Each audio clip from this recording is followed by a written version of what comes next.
अस्सलामुअलैकुम students, unit number 8 heat and thermodynamics.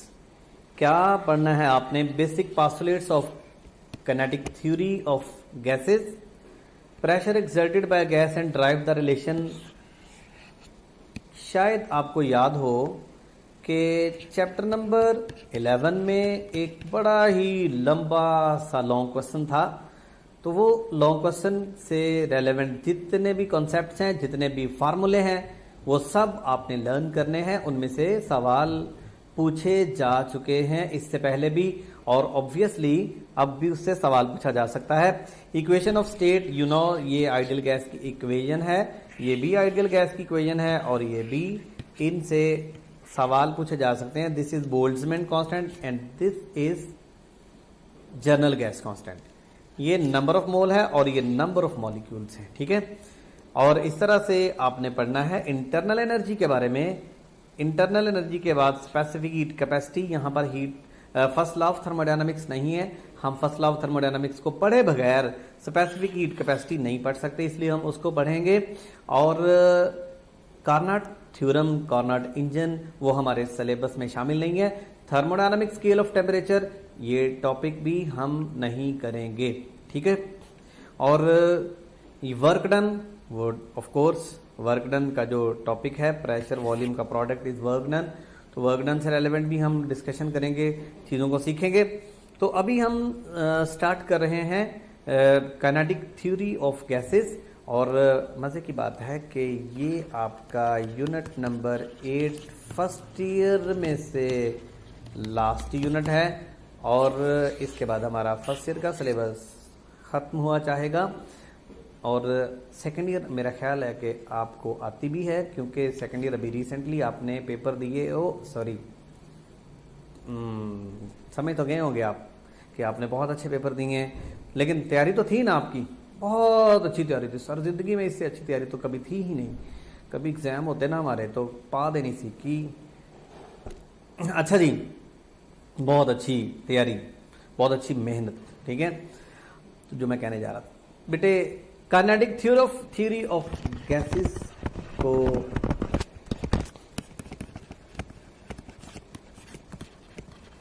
Discuss करते हैं। What are gases? Weak molecular forces. सबसे weak molecular forces gases में होते हैं। और काइनेटिक थ्योरी हम आइडियल बिहेवियर के लिए लेते हैं, आइडियल, ठीक है, आइडियल बिहेवियर। काइनेटिक थ्योरी की बेस पे हम माइक्रोस्कोपिक नहीं, मैक्रोस्कोपिक बिहेवियर को डिस्कस करेंगे। इसमें क्या क्या आता है? Variables, pressure, temperature, volume, internal energy, you से रिप्रेजेंट करेंगे, एंट्रोपी। ये वेरिएबल्स हैं जिनकी मदद से हम सिस्टम को अंडरस्टैंड करते हैं। गैस के मॉलिक्यूल्स के काइनेटिक थ्योरी कहती है कि गैस के मॉलिक्यूल्स जो हैं ये आइडेंटिकल होते हैं, आइडेंटिकल मॉलिक्यूल्स, सारे एक जैसे होते हैं, ठीक है। तो तमाम मॉलिक्यूल्स आइडेंटिकल हैं। इनकी शेप स्फेरिकल, मोस्टली रिजिड, ठीक है, यानी अपनी शेप को बरकरार रखते हैं जो भी इस पे ऊपर फोर्सेस लगती हैं। और पॉइंट मैसेज होते हैं, पॉइंट मैसेज, मैस इनका कम होता है। तो इस वजह से इतना कम मैस है, नो ग्रेविटेशनल फोर्स।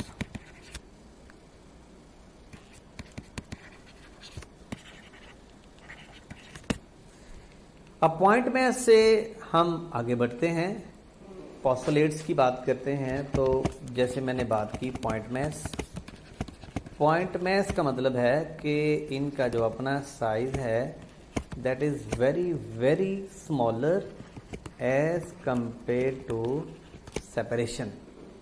यानी मॉलिक्यूल का ये साइज है और सेपरेशन ये है। एक मॉलिक्यूल और दूसरा मॉलिक्यूल बहुत ज्यादा डिस्टेंस पे होते हैं, so separation is much larger, the distance between the molecule is much much larger as compare to their sizes. ठीक हो गया। और अगली बात करते हैं, मॉलिक्यूल्स की मोशन कैसी होती है? Random motion.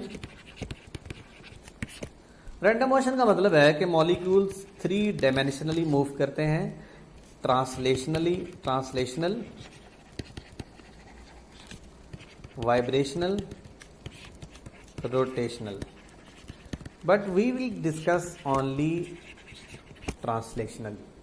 हम सिर्फ ट्रांसलेशनल मोशन की बात करेंगे, ट्रांसलेशनल काइनेटिक एनर्जी की बात करेंगे। ओके, तो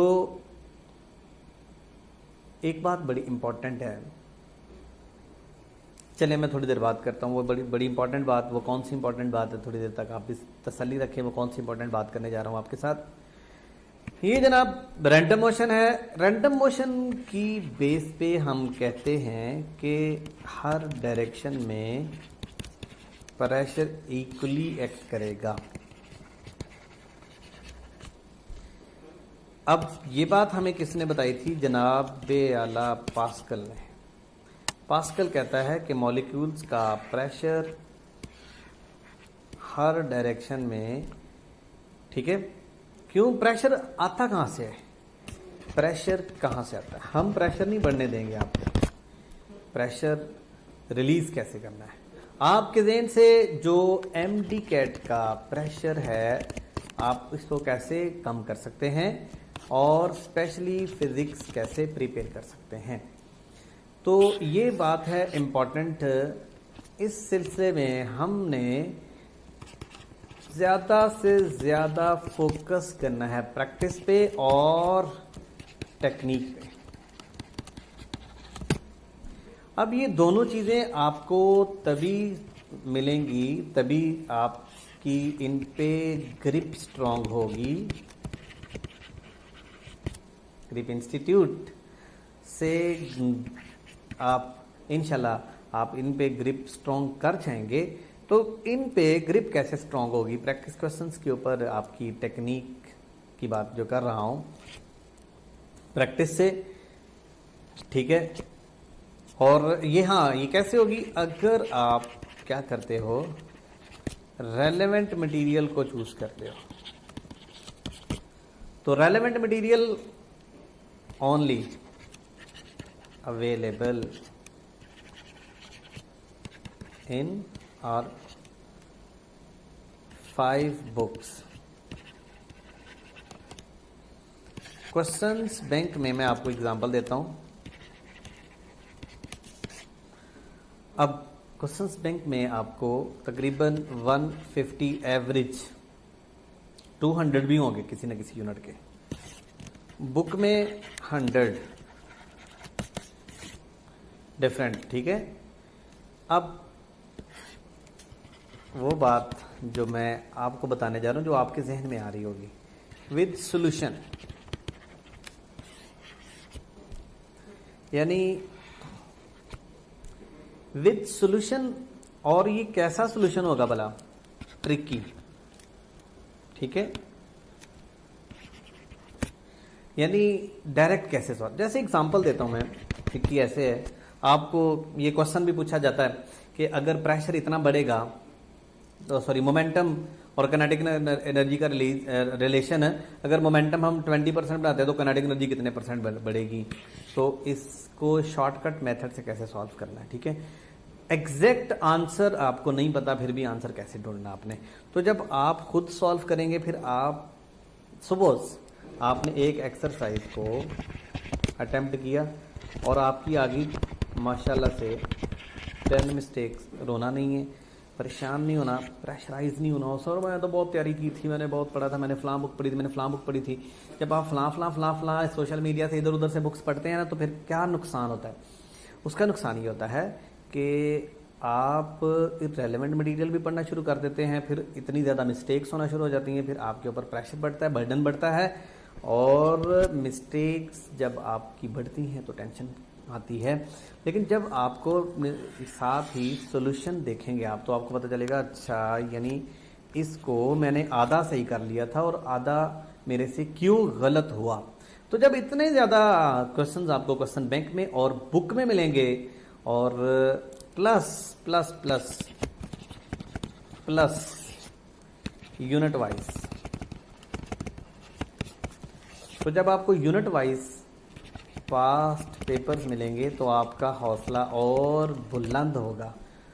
क्यों? क्योंकि आपको पता चलेगा कि जो मैंने प्रैक्टिसिंग मटेरियल से प्रैक्टिस की है और यूएचएस के पास्ट क्वेश्चंस को मैंने यूनिट वाइज देखा है, प्रैक्टिस की है, तो आपको हौसला इसलिए मिलेगा कि आप समझ जाएंगे कि आप यूएचएस आसान सवाल पूछता है, मुश्किल सवाल नहीं पूछता, उसमें आसान सवाल हैं, आपकी तैयारी बेहतरीन है।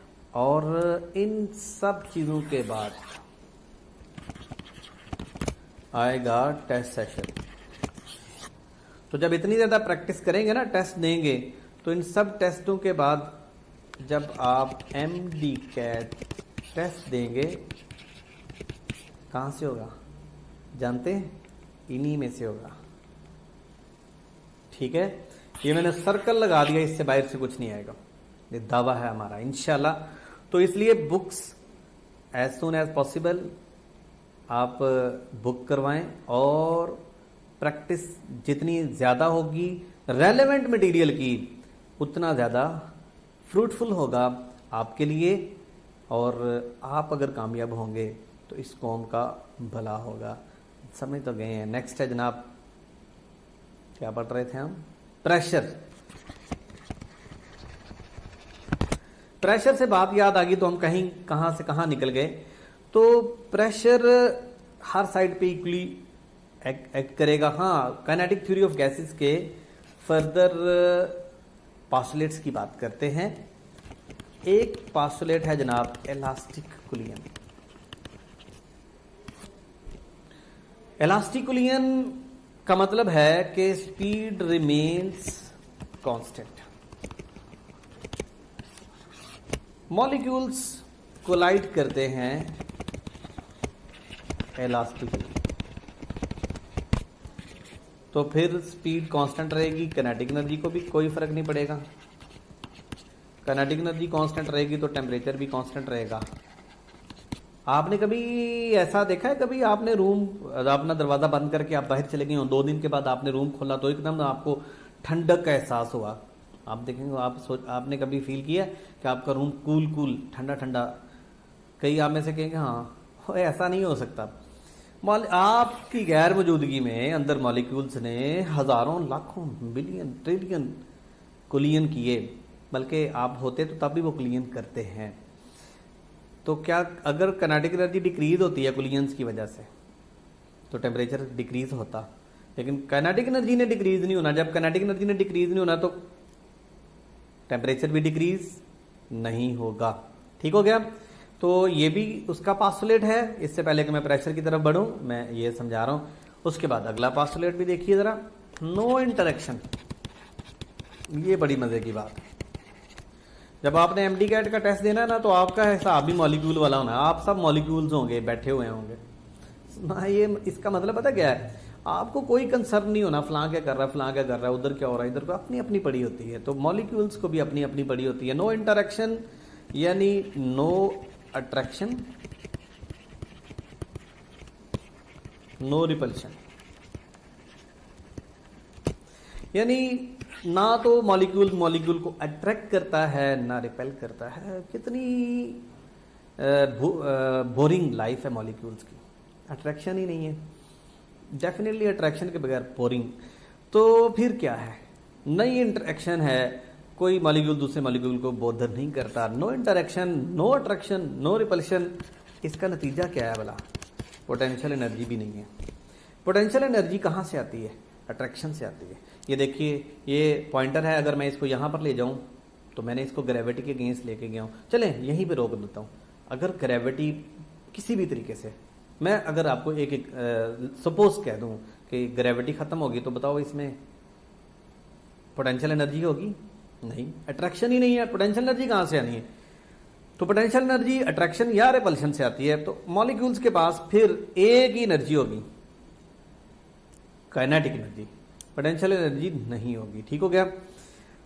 और जनाब जो बात की थी हमने रैंडम मोशन की, रैंडम मोशन का कॉन्सिक्वेंस ये है कि मॉलिक्यूल्स की ये स्पीड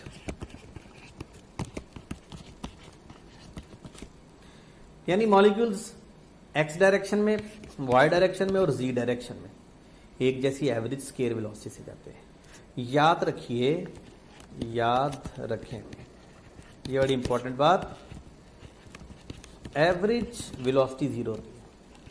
क्यों? कि मॉलिक्यूल अगर लेफ्ट साइड पे जा रहा है पॉजिटिव, राइट साइड पे जा रहा है नेगेटिव, तो एवरेज जीरो। ये जो सिंबल होता है ना, इसका मतलब होता है मीन। वो वाला मीन नहीं है जो आप एक दूसरे के दो क्लिक करते हैं यार तू बड़ा मीन है, वो नहीं, ये एवरेज वाला मीन, एवरेज। और अगर मैं एवरेज के अंदर वेलोसिटी यूं रख के स्केयर कर दूं तो मैं इसको पढ़ूंगा मीन स्केयर। पढ़ने में पहले मीन है, स्केयर बाद में है, करने में पहले स्केयर बाद में मीन। तो याद रखने वाली बात एक ये भी है कि एवरेज वेलोसिटी जीरो, लेकिन एवरेज का स्केयर करेंगे जीरो नहीं होगा। और अगर मैं ऐसे लिख दूं, ये तो जीरो होगी, इसका मतलब पता क्या है? पहले मैंने क्या किया, मीन, पहले मीन ले लिया, फिर स्केयर किया। तो मीन लेके स्केयर किया तो क्या किया? फर्क जान के जियो। तो ये फर्क जहन में रखना आपने। ठीक हो गया। तो इस काइनेटिक थ्योरी ऑफ गैसेस से जो बातें आपके जहन में आई हैं, इनको आपने जहन में रखना है। ये बात भी याद रखिएगा, डेंसिटी कांस्टेंट रहती है। मतलब अगर एक कंटेनर है, उसमें ये मॉलिक्यूल्स हैं, तो उन सब की डेंसिटी क्या है? यूनिफॉर्म उस कंटेनर के अंदर। ठीक है, मॉलिक्यूल्स की डेंसिटी कांस्टेंट। और अगर इस कंटेनर में मैंने दो गैसेस ऐड कर दी, एक है H2 और एक है O2, इसका प्रेशर P1 था, इसका P2 था, तो दोनों का प्रेशर ऐड हो जाएगा। ये हमें बताया था डाल्टन ने। नेक्स्ट लेक्चर में हम पढ़ने जा रहे हैं very important topic, pressure. Okay, तब तक के लिए अपना बहुत सारा ख्याल रखिएगा। अल्लाह हाफिज।